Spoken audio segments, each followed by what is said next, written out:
Hello, Internet, and welcome to another Wednesday serial. It is I, Matt. I'm going to do a series of videos about my books from this month, but I'm going to be breaking it up based on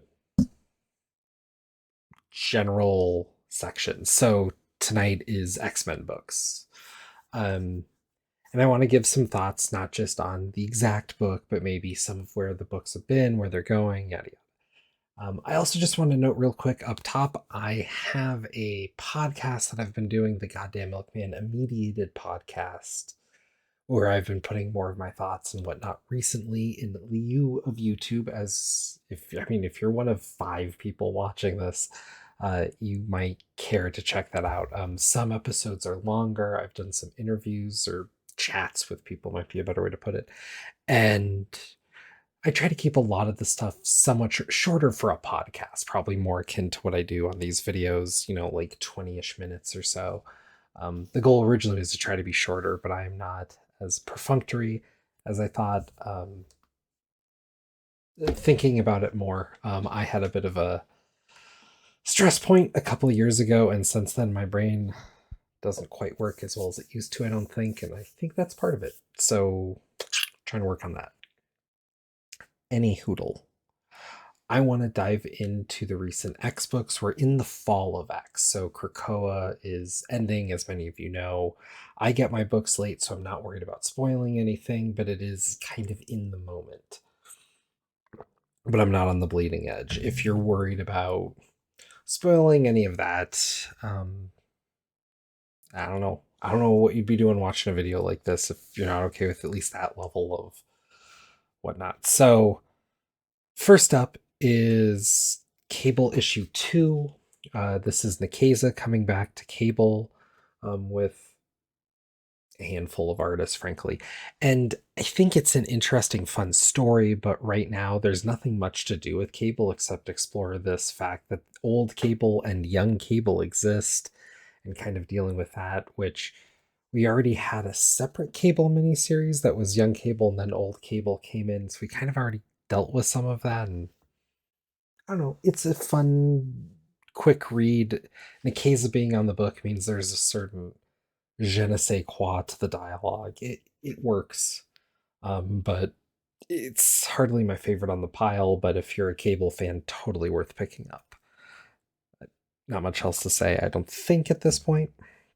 Next is Dead X-Men, and this is playing a lot with the fall and a lot of minutia. I honestly have a fair amount of trouble following this book, and I've noticed I've had trouble following any Fox written book, Foxe, the author. I don't know, this book hasn't grabbed much for me. It's playing with a lot of the mutants that I have a lot less interest in, and is trying to make something of a statement, but it's so tied to the moment of this happening and rushing through a story that I don't think anything's actually being said or told. Next, Ewing's side of X-Men is one that I know a lot of the more loyal X fans have really enjoyed, but currently he's on Resurrection of Magneto, and this is kind of painful to read. So, for those of you who don't remember, Magneto died off on Mars, whatever else they were calling Mars, because that was a big thing. Uh, and he took himself out of the resurrection protocols so that he could be more noble and gallant, because they were putting their lives on the line. So he had to too, to make a point. And now he's back anyways, and he's going through this whole soul issue thing, and Storm's helping him along to get him there. And honestly, okay, this has no resonance. He's been gone for like a beat, and we didn't have a chance to even miss him with all the other shenanigans going on. So I don't know. Um, Rise of the X-Men, Powers of X. Gillen book. Gillen is another author that just hasn't really grabbed me as much. This book, to speak to it more broadly, they're doing the Rise of X, the other X book, to mirror when this came in, with the Hoxpox issues. And the problem is, those were two miniseries that were kind of combined telling a story by rewriting the past and pushing towards the future. These are just books mired in something going on at the same time, going along with the X-Men book at the same time, and events from most of these books at the same time. And it has nowhere near the impact. Things are spread too thin. Every character kind of needs a moment, and there's too many characters. And it just doesn't add to anything. Um, Rasputin, the character on the cover here, is from this Sins of Sinister event that I thought was a weird aside, but now is having meaningful implications with the book, and it just doesn't. It's too heady, too sci-fi to really work for X-Men. There's no social commentary at this point because it's too wackadoo, I think. Um, and I think we've seen that with where people tend to fall off a bit more with X-Men is when it gets a little too sci-fi. Like Bishop coming in had some interesting things to say about maybe a police state, but then when you kind of go back to dealing with Bishop's world, it ends up you need so much sci-fi interference to even tell the story that by the time you get there, how much can you even actually say? And I feel like that's part of the problem.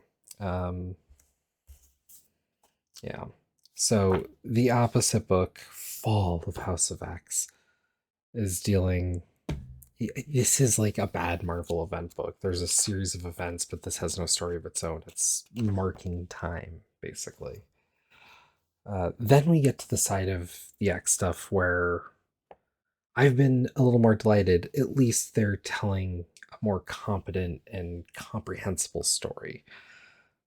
X Force dealing with the evil beast, bringing back the beast as people remember him, dealing with that has been a fun, interesting way to mirror and talk about this evolution of the character and what the events of everything that has been happening has done, and to kind of go back to when things felt a bit more innocent, at least for Beast, and deal with that, which is interesting, though I'm sure many would point out that Beast was doing all this kind of against what Krakoa was for, and whereas it might be more innocent for him having been an adventurer and all that,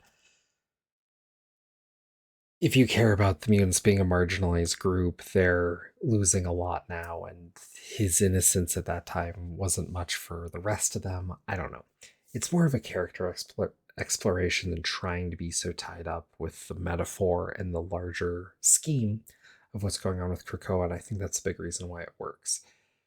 You do have to avoid that, but I think that's forcing a metatextuality that the story doesn't open itself to, and is addressing a lot of the other stuff going on anyways. So I think it works overall. um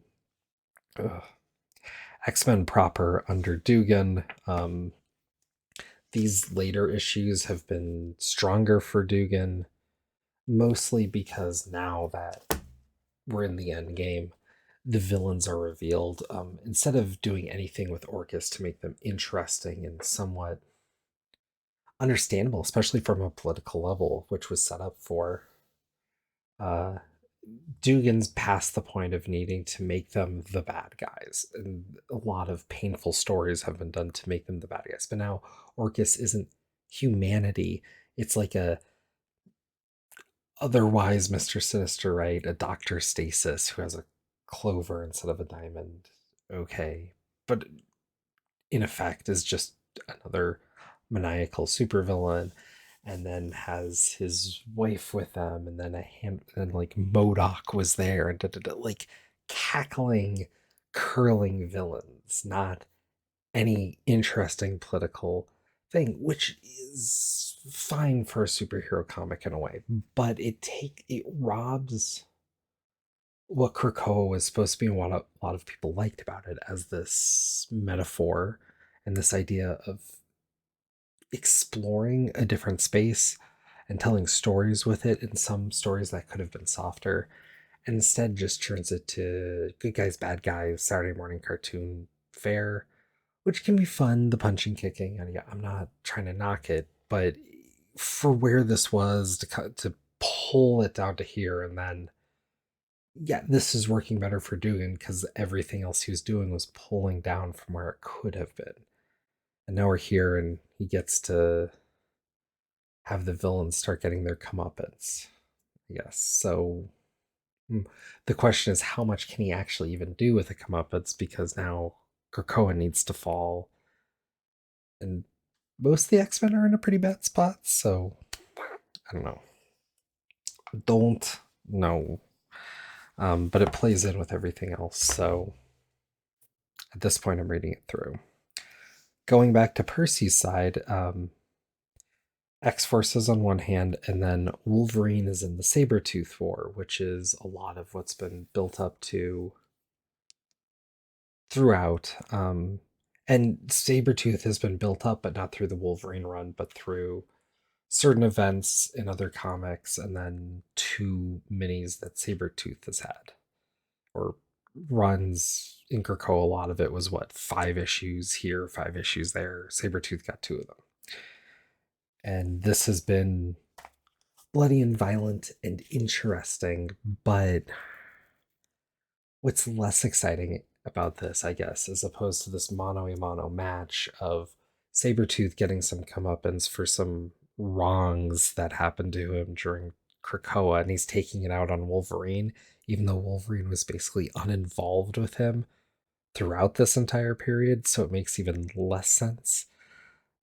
Is that it's now a council of Sabretooths from the multiverse coming to take on this version of X-Force, basically.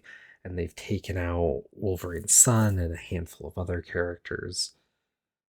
And it doesn't feel like much of anything because there has to be a hook, right? Like they put most of the mutants out to pasture when they started this Fall of X thing, and now they have a few more mutants down with this Wolverine story.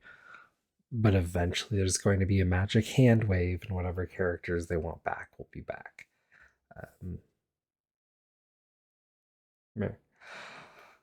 But having the Wolverine versus really X-Force versus the Council of Sabretooths again gets to the weird Saturday morning cartoon stuff and just adds all this layer of sci-fi obfuscation of telling a story, making about the characters, doing anything more with it. So yeah, I don't know. I'm trying to enjoy it, but it's just killing me because I had certain expectations that were frankly pretty light, I think, and not having them met is really hard, especially when it's the Sabretooth War. I'm expecting a big Wolverine Sabretooth one-on-one, and we get this whole weirdo thing. Is it different and new? I guess I honestly wanted a little bit of the old after years of bunch of other weirder stuff. I wanted something with a little more pathos, I guess. But Wolverine continues, and with that, we have Madripoor Nights, the newest Claremont book. Continue to enjoy Claremont's writing. I think this is a fun issue. The note I'd put on it is this is playing off of an old X-Men comic that he wrote where it's Black Widow, Captain America, and Wolverine dealing with something in Madripoor. And I'm looking really quickly. Yeah. Okay, so I'd have gotten it wrong, but this is playing off of Uncanny X-Men 268. And if you haven't read that issue, coming into this is going to leave you a bit confused. Um, find a way to read that one if you're going to look at this one, I guess. It's a weird way to intro, and they try to play it off like you could read it without it, but really, you need to read that one issue. Um, and then lastly, there's Weapon X-Men, which is like a council of Wolverines uh, dealing with their next problem. I don't know. Wouldn't recommend it. So overall, I'm excited to see the fall of X-Men. Excited to see some of the stuff play out. But I'm also interested to see where they take the next set of books. And they've already announced a lot of the creators. I'm excited. Gail Simone will be on a book. She's doing Gambit and Rogue, so that's cool. And it seems like they have some very focused small teams that they're going to have for at least the immediate moment. And I'm pretty interested in the core 3 books that they're doing. But there's going to be 9, and that's just too many again. They have like a Phoenix solo and yada yada yada. I don't know.